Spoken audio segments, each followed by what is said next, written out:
Bonjour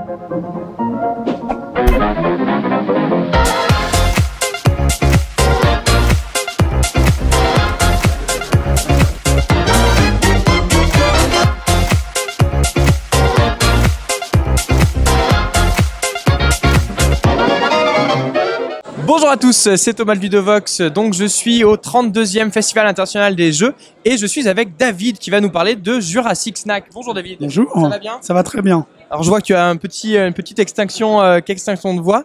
Donc Jurassic Snack, donc c'est une réédition, c'est bien ça, d'un jeu de Bruno Catala qui s'appelait Guerre et Baie, c'est bien ça? Oui, qui est sorti en 2004. D'accord. Et donc là, le jeu est disponible depuis quand? Il sera disponible début avril, il est en avant-première à Cannes. D'accord, donc on peut l'essayer en avant-première sur le salon. Donc est-ce que tu peux nous en dire un petit peu plus sur le jeu? J'ai cru comprendre que c'était un jeu à deux, c'est bien ça? C'est ça. À partir de 7 ans, des parties qui durent 15 minutes et un jeu plutôt très familial. D'accord.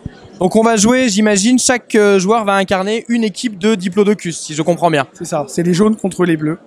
Les Diplodocus n'ont qu'un seul but dans la vie, sont assez bêtes, c'est de manger de l'herbe. D'accord. Les T-Rex, qui vont apparaître un peu plus tard dans la partie, n'ont qu'un seul objectif, manger des diplos. D'accord. Voilà, donc on va cumuler des points au fur et à mesure de la partie. Et dès que les T-Rex vont apparaître sur le terrain, on aura deux choix en tant que joueur, soit de jouer avec ces diplos pour continuer à manger des points, soit de jouer des T-Rex pour manger des diplos. D'accord. La partie s'arrête quand tous les jetons ont été retournés, ou alors quand une des deux équipes a disparu. D'accord. Alors qu'est-ce qu'on va faire à son tour? Quelles actions sont à notre disposition? Alors, on va jouer 2 fois chacun, sauf le premier qui va jouer qu'une seule fois. Et on va se déplacer pour manger de l'herbe. Les Diplodocus avancent jusqu'à ce qu'ils soient bloqués par de l'herbe. Dans ces cas-là, ils mangent l'herbe, on le retourne et on regarde ce qui se passe. Sur chaque tuile, on a 2 choses. Le nombre de points gagnés, 2 feuilles, et on a un effet. Ici, c'est de l'herbe, des fougères toutes simples, il n'y a pas d'effet. On montre le jeton à son adversaire et on le cache. D'accord. Et on a le droit à 2 déplacements, soit avec le même, soit avec un autre. Voilà. Je peux vous montrer différents jetons. Oui. Je ne sais pas si on voit ici ou pas. Oui, oui, c'est bon. Alors, le plus important, c'est celui-ci, qui est l'apparition du T-Rex. D'accord. Donc, quand arrive le T-Rex, hop, je vois un T-Rex ici. Le T-Rex va remplacer le diplo qui revient dans la réserve. D'accord. Donc, il est perdu. Okay. Il rapporte 3 points en fin de partie. Et à partir de ce moment-là, le jeu, qui était un jeu de découverte de tuiles, va passer à un jeu d'affrontement.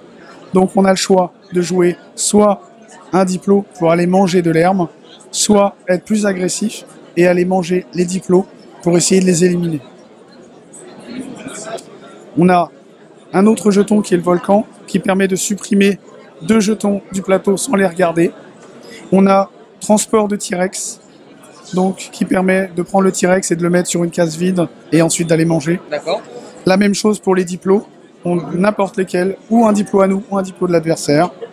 On a le petit jeton mignon de la naissance qui permet de faire revivre, reprendre un diplo et de le mettre n'importe où. Et on a le dernier qui permet de choisir un des 4 plateaux et de retourner secrètement tous les jetons de ce plateau. D'accord. Voilà. Très bien. Donc, on voit bien comment le jeu marche. Il est à partir de 7 ans, c'est ça, hein? À partir de 7 ans. D'accord. Donc, comme on l'a dit, c'est une réédition d'un jeu de Bruno Catala. Comment est-ce que ça s'est passé? Est-ce que c'est lui qui est venu te voir en disant tiens, je referai bien le jeu, ou c'est toi qui t'es dit ah, ce jeu a l'air sympa, mais je remettrais plutôt des dinosaures? Parce que j'imagine que c'était pas des dinosaures à l'origine. Non. À l'origine, c'est des moutons et des loups. Et ça s'est passé ni dans ces 2 cas. C'est pas le cas. J'avais sorti Little Big Fish, qui était en fin de préparation. D'accord. Je lui ai envoyé une vidéo, Ludovox d'ailleurs, qu'on avait fait ensemble. Il a regardé le travail et il a trouvé que c'était très compatible avec Guerre et Baie, qui voulait rééditer depuis longtemps. Et il trouvait que le support figurine, qui est mon petit truc à moi d'éditeur, des figurines, ça irait très bien pour une réédition. Donc il l'a simplifié. On a mis des figurines, on a choisi un thème de dino qui allait parfaitement avec le public ciblé, qui est plutôt familial. Et l'aventure est partie comme ça. D'accord. Alors, c'était effectivement la question que j'allais te poser. Effectivement, on voit bien que tu as voulu travailler les figurines sur ce jeu comme sur ton jeu précédent, le Little Big Fish. Est-ce que c'est quelque chose que tu vas essayer de continuer une gamme comme ça avec ce type de jeu avec des figurines ou tu vas aller voir d'autres horizons? En fait, c'est les deux. Ma gamme de joueurs va continuer à grandir et je peux l'annoncer ici. J'ai déjà signé le prochain pour l'année prochaine. Super. Ça sera avec Bruno Catala, qui sera avec un autre auteur qui est Matthew Dunstan. on va travailler sur un autre jeu à 2 joueurs dans la même gamme avec des figurines. Et en haut de gamme, je développe aussi d'autres jeux. J'ai un jeu d'ambiance qui va s'appeler Cubes, K-E-U-B-Z, qui va sortir plutôt en fin d'année, de Virginie Tac. Et voilà. Donc, D'accord. Eh ben écoute, merci beaucoup David pour cette interview. Je crois qu'on en sait un petit peu plus sur Jurassic Snack. Moi, il me reste à te dire au revoir et à dire à tout le monde à bientôt sur Ludovox. How's it going? Can see your body